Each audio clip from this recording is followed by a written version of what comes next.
Üks muudatus, mida iga inimene otseselt või kaudselt tunneb, ei ole küll seaduse mõttes maks, kuid on sisuliselt vältimatu kulu. Elektriarvele lisandub 2 uut rida, tasakaalustamisvõimsuse tasu ja varustuskindluse tasu. Ennem tegi seda kõike meie eest suuresti ära Venemaa oma suurte hüdrojaamadega. Täna tuleb selline tasakaalustamine teha nagu enda poolt Eesti riigi endale ära. Ja teine asi, mis siis nagu mõjutab, on see, et meil on vaja hoida ka üleval neid elektrijaamasid, mis tõesti toimivad ainult 100 tundi aastas. Kokku tähendab see umbes 1 sent kilovatt-tunni kohta. Rusika reeglina iga seni elektri eest makstud 40 euro kohta tuleb edaspidi maksta 1 euro rohkem. Alates 1. maist tõuseb ka kütuseaktsiis. Diisli ja bensiini liitrin kasvab koos käibemaksuga umbes 4 senti. Juba 1. jaanuaril jõustus alkoholi ja tubakaaktsiisi tõus. Õllepudel maksab umbes 5 senti rohkem ning kange alkohol umbes euro liitri kohta. Loodetavasti ei hakka inimesed selle peale jooma odekolonni rohkem. See probleem on näiteks lätlastel, kel jõustunud ka müügi kellaajalised piirangud.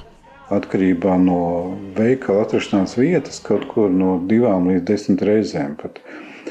Un ir gan tie klasiskie, gan 3-kāršie, gan tagad ir parādījies arī jauns innovatīvs dzēriens, 60%, kuram ir mazāk smarža. Piirikaubandust need aktsiisitõusud tõenäoliselt aga ei suurenda, sest alkoholiaktsiis tõuseb Lätis 1. märtsil samas suurusjärgus kui Eestis ning kütuseaktsiisi tõus on Lätis 1. mail Eestist suuremgi. Sel aastal tõuseb ka maamaks, kuid selle suurus sõltub kohaliku omavalitsuse otsustest. Ühtset reeglit ei ole.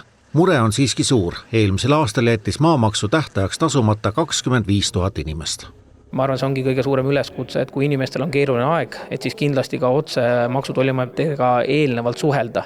Et kontode arestimiseni kindlasti ei peaks asi jõudma, aga tõesti, kui inimesed ei reageeri ja lihtsalt ei maksa ja loodavad, et asi kaob ära, no siis seda ju niimoodi juhtuda ei saa.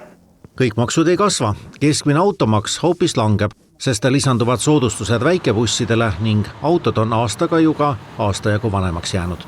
Lisaks kaob maksuküür, mis tõstab inimeste netopalka.